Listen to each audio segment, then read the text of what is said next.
Sarwoto. Selamat pagi. Ya, salam sejahtera salam sejahtera dari Guyup di Pre 2. Kita berada di studio di Hotel Sultan. Ya, menayangkan acara ini untuk seluruh sahabat di seluruh Indonesia. Pak Sarwoto dan sahabat Guyup yang lainnya yang hadir di acara ini, kita menghadirkan tokoh inspiratif tadi, Pak Setianto.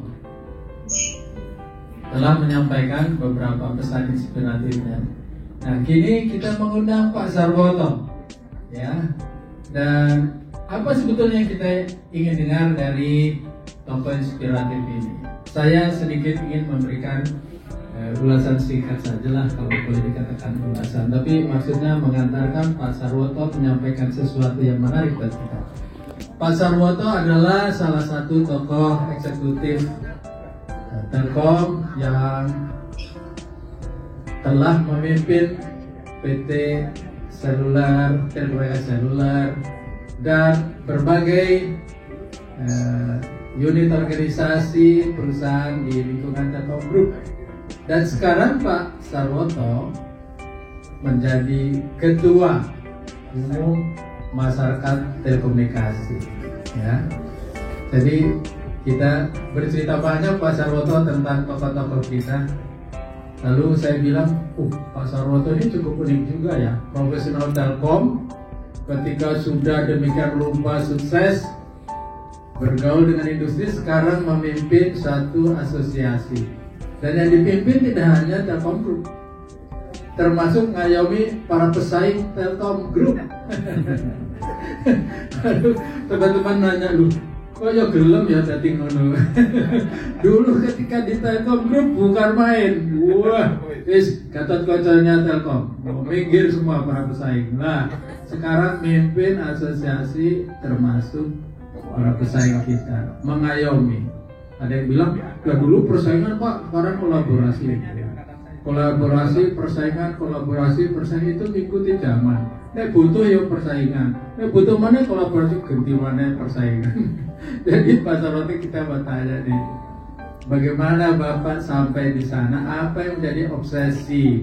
Kemudian sebagai anggota Telkom, Bapak juga sebetulnya merepresentasikan Guyup di Pre 2.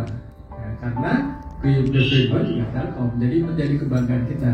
Nah, kita ingin dengar Pak Sarwoto, Anda meniti sampai ke Mastel ini, mau terus sampai di atasnya Mastel atau piye? Kita berharap harus ada berhasil, ya kan? Pak Arif Yahya juga berhasil meniti terus itu. Ya, silakan Pak Sarwoto, apa yang menjadi obsesi Bapak dan demikian rupa ya, sehingga Mastel akhirnya dalam genggaman Bapak. Semoga sukses tentu saja. Silakan Mas. Baik, terima kasih Pak Bro, ibu-ibu dan bapak-bapak yang hari ini berkesempatan kumpul dan memberi kesempatan juga kepada kami untuk bergabung dalam halal bihalal di Pre 2 ya, kalau nggak salah, X Pre 2. Oke. Tentu pertama terima kasih ya sekali lagi kesempatannya.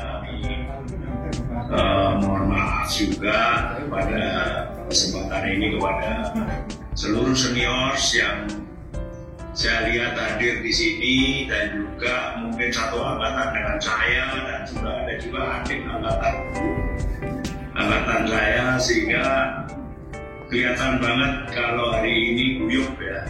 Guyup sekali, dan itulah Telkom. Mudah-mudahan Telkom seterusnya seperti ini. Amin. Nah, kalau tadi disampaikan oleh abang saya, mas saya, Pak Bambang Riyadi Umar, dan saya juga baru saja masuk tadi mengintip my seniors Pak Hermadi Dahlan ya tadi ya. Sebenarnya saya tidak akan mengulang cerita masa kecil saya gitu. Masa kecil saya itu kira-kira sama lah dengan Pak Hermadi gitu aja.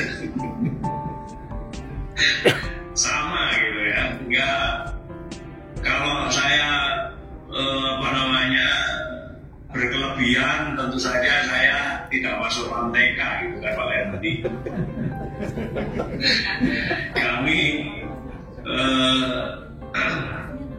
meniti karir di Telkom itu adalah selepas SMA ya, jadi kita mengerti betul dan berusaha mengerti apa sih Telkom sejak dari Perumda dan sebagainya. Tetapi dalam perjalanan setelah pensiun, nanti kebetulan sih pensiun saya juga mirip sama Pak Hermadi, selisihnya cuma 3 hari ya Pak Hermadi. Cuma 3 hari aja dengan Pak Hermadi. Oke, jadi kalau kami diminta untuk share apa sih yang dikerjakan sampai dengan hari ini, sebenarnya rumusannya itu satu aja. Kita melanjutkan idealisme para senior. Ya, jadi saya ulangi, kerjaan kita itu hanya melanjutkan idealisme para senior. Nah ini mudah sekali. Mengapa kok ada Telkom? Oh dulu ada Perumtel. Apa idealismenya Perumtel? Bagaimana kok bisa menjadi Telkom? Nah ini kan tinggal nambahin saja toh. Sebenarnya cuma itu. Jadi kalau saya tadi disebut-sebut sekarang pemimpin master dan sebagainya, ya sebenarnya saya melanjutkan idealismenya Pak Kristiono, melanjutkan idealismenya Pak Setianto dan seterusnya. Nah, mengapa idealisme ini penting? Karena perubahan-perubahan yang lain itu hanya masalah manajemen aja, ya kan? Tetapi idealisme itu adalah sesuatu yang nilai yang tidak berubah gitu. Tidak berubah. Kalau kita ini masuk Telkom idealismenya merah putih, ya itu kan nggak akan berubah. Hanya tadinya Perumtel jadi Telkom jadi IPO, kemudian IPO menjadi seperti sekarang ini the world in my hand dan seterusnya. Itu hanya karena perubahan lingkungan aja. Karena itu mudah-mudahan kalau kami diminta share ini, sebenarnya saya malu, saya tidak mungkin men-share bahwa kita semua ingin masuk surga kan Pak Bro. Itu udah lulus mestinya ya. Jadi diskusi kita ingin masuk surga itu udah lulus. Jadi kita nggak akan lagi tanya-tanya bahwa masuk surga itu caranya gini lah, itu udah lulus. Tinggal caranya aja dilaksanakan kan gitu Pak Bro. Iya. Saya ingin sekali lagi tadi berbasis idealisme para senior, tetapi saya izinkan ada beberapa rumusan yang menurut saya ini adalah campuran dari pengalaman yang kita jalani. Jadi pertama tentu kalau kita bicara pensiunan Telkom tuh ya Pak Bro, itu kesehatan itu lebih penting daripada MP. Wah luar biasa. Ya, coba siapa yang akan men-challenge ini? Kesehatan itu lebih penting daripada MP. Itu satu. MP manfaat pensiun. Yang kedua, kesehatan rohani lebih penting daripada kesehatan jasmani. Ya.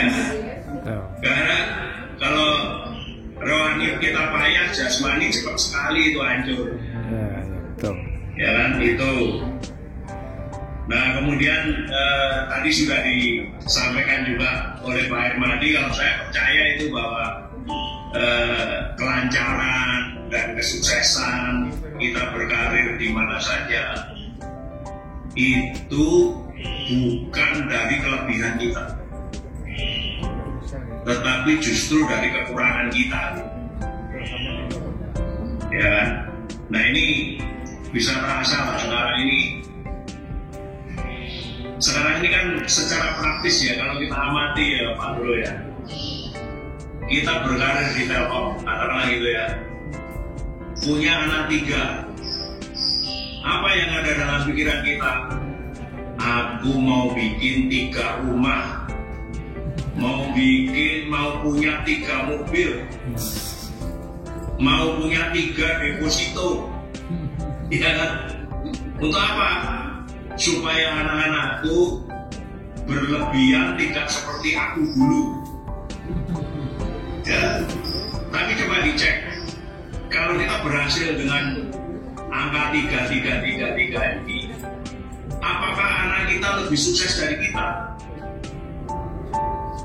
Sukses tentu relatif ya, cuman masalahnya itu coba dicek ulang. Ternyata bahwa dari teman-teman yang saya lihat tidak memberi rumah, tidak memberi deposito, tidak memberi mobil, itu anaknya malah lebih sukses. Karena apa?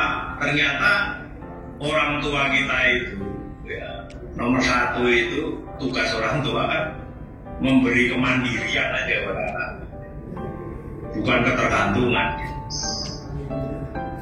Jadi itu ya, kemudian ya tentu kita harus selalu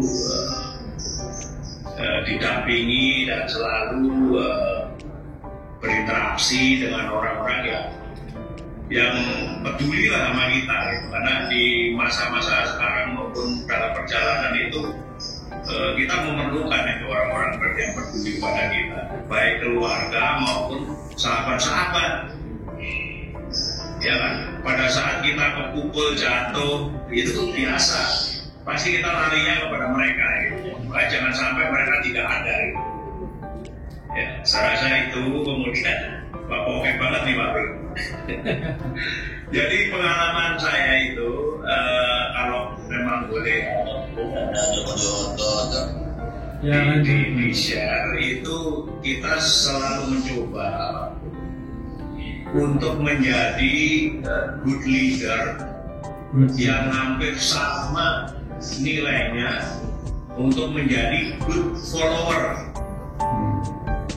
Kadang-kadang kita ini bercita-cita pengen jadi adivre, pengen jadi direktur, pengen jadi manajer, GM dan seterusnya. Tetapi tidak lupa bahwa kita ini untuk mencapai situ tuh harus jadi follower dulu, harus jadi bawahan. Ya, misal Pak Bro dulu bos saya, ya saya harus mengentertain Pak Bro bagaimana dia suka sama saya. Gitu loh, ya. Dan juga yang paling penting juga adalah komitmen yang maksimal. Saya rasa itu saja. Kalau boleh dikatakan kami diminta untuk share pengalaman pribadi, ya tentu saja kita jangan lupa dalam memanage kesehatan rohani dan kesehatan jasmani itu. Setelah pensiun ini ya kita harus tahu diri, kekuatan kita dan kemampuan kita gitu. Pengalaman saya, kita mesti mengikuti juga lah perkembangan sektor kita ini. Karena kalau ditanya tadi kemana, waduh, saya ini kalau ditanya ngertiku tuh ya sektornya ICT Mas. Jadi kalau kita disuruh yang lain-lain udah pasti ngerti lagi, udah nggak mau mikir. Ya, kalau ICT kita tinggal biar gini ya, sentral tuh gini, sentral berubah jadi router berubah jadi cloud edge gitu, misalnya begitu. Jadi sequence-nya itu kita ngerti gitu. Kalau beda kalau misalnya kita suruh di tempat-tempat yang lain, gitu, sektor-sektor yang lain, kami nggak sanggup. Sehingga kita harus tahu diri untuk itu, sehingga semua yang kita terima itu kita nikmati dengan rasa syukur supaya menjadi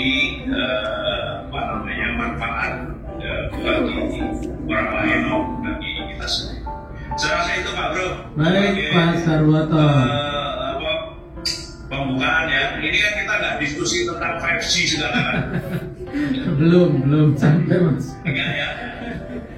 Baik, terima kasih Pak Sarwoto. Diskusi tentang apa namanya non organic growth kan nggak Iya. ada. Baik.